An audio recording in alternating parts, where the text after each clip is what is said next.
Shalom uvracha. Well, we're up to mוציא matzah. We'll talk about matzah in the next one, but let's talk about mוציא. What matzot should we actually be using on Seder night?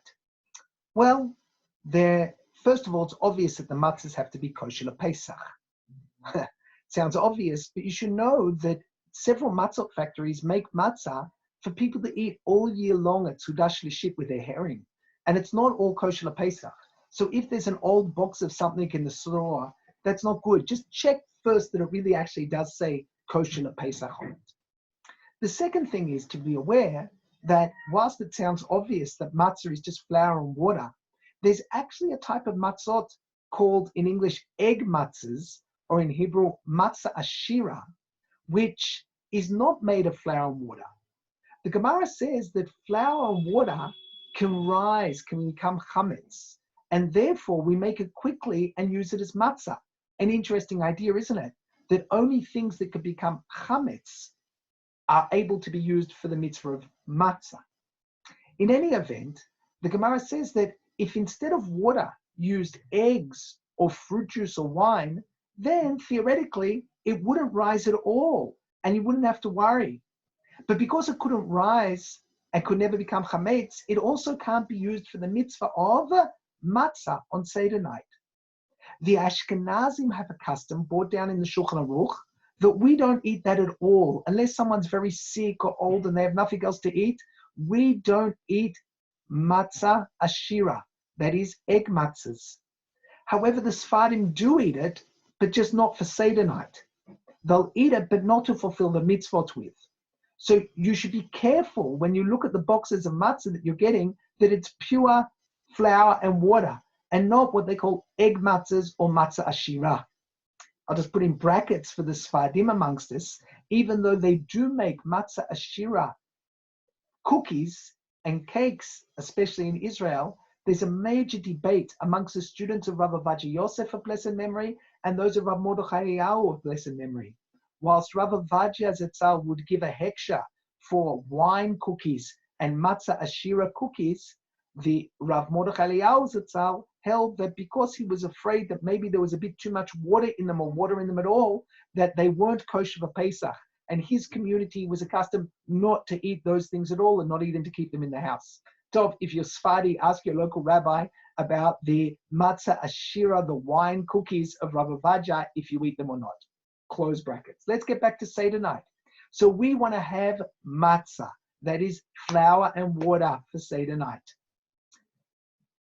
The Torah tells us, Ushmatem et matzot, you shall guard the matzot. Well, it's obvious you've got to guard them. They can't become chametz. From this, we learn that they need extra guarding and extra intention, that the matzot that we're going to eat for Seder night must not only not have chametz in them, they must have been prepared with the intention of eating them as kosher lePesach matzot for Seder night. From when? At what point do we have to start this extra preparation, this extra guarding? So the strictest opinion is that we guard them from the time of harvesting. That is, you have to send religious Jews into the field to harvest the wheat, and from the time of harvesting, through grinding, through kneading, into baking, all the way to the end of the process, you have to have religious Jews watching and making sure that they make it with the intention that these are going to be matzot to be eaten for the mitzvah of matzah. Obviously, this is going to be very expensive. That's what's called shmura matzah, matzah shmura, shmura matzah. Now, we sell that today. Shmura matzah today means matzah that was guarded from the time of harvesting. It's very expensive. You can buy it in two forms that we'll talk about in a minute. One is handmade matzahs. All the handmade matzahs are shmura matzah. And you can also buy it in a machine form, which is slightly cheaper, and not all the machine matzahs is that shmura matzah, but the ones that are much more expensive that say on the box, shmura machine matzah, are also shmura matzah. So that's one opinion, you need shmura matzah. But there's another opinion that says that when the Torah says to guard the matzah, to have matzah shmura, that doesn't mean guarding from the time of harvesting, it means guarding from the time of grinding, from when we take the wheat and turn it into flour. Only from the time of grinding until the time of baking do we need this extra intention and extra watchfulness. all our matzot, all our regular kosher Pesach matzah is made with this level of guarding. So according to this opinion, all our regular matzot that you buy kosher Pesach fulfill this command of being guarded shmura matzah. We today call them regular matzah, but they would be kosher. So what should you use on Seder night? Well, if you can, the best thing is on Seder night is to use shmura matzah, because many of the Rishonim and many of the opinions say that you should have guarding from the time of harvesting.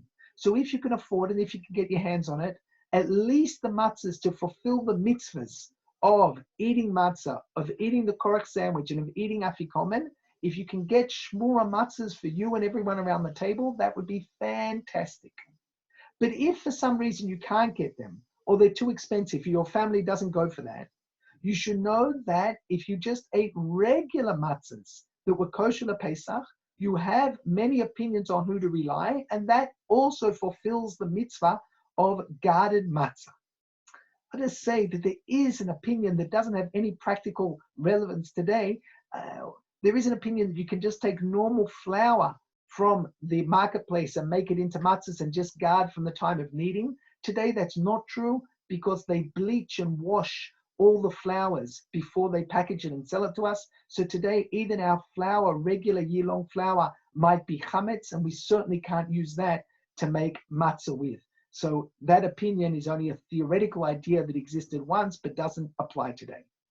Okay, so we want to have shmura matzah if we can, and if we need to, we use regular matzahs for the mitzvah.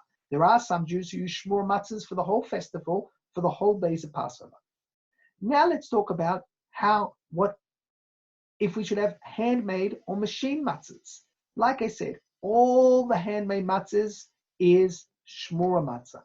But in machine matzah, you can buy shmura or regular. Is there any preference for handmade matzahs over machine matzahs? Obviously, machine matzahs are more available and cheaper.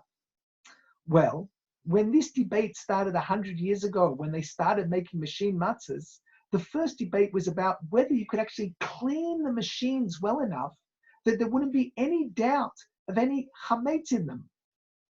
Today, I believe that this is not a problem. All the good machine-made matzahs are in factories where the machines are very, very clean. They have these jets of compressed air that clean the machines of any little particles of chametz that might be left from one batch to the next. And in my opinion, in many cases, they're even on a higher level of kashrut than the handmade matzahs, because handmade matzahs are made by people with hands, and people being people can make mistakes and forget and not clean well. But the machines, which are all regulated by machinery, are cleaned constantly, and I believe are on a very high level of kashrut. What's the real problem? The real problem is that we said you need to make the matzahs with intent. You have to intend that they should be mitzvah matzahs. When I make the matzahs by hand, I'm a person who can say and think that I'm making them with intention. But the machine, being a machine, has no intention. So maybe all the machine matzahs do not fulfill the idea of making the matzahs with intent. On the other hand, the people in favor say no. When you push the button to start it, you say for the sake of making mitzvah matzahs and push the button. And therefore, you started the machine with intent. Just like someone who puts the matzot on a stick into the firing oven, the stick has no intention, the person pushing the stick has intention. What's the difference between pushing the stick and pushing the button? The people answer back and they say yes, but the person pushing the stick stays holding the stick, and at every stage, a person with intent is involved.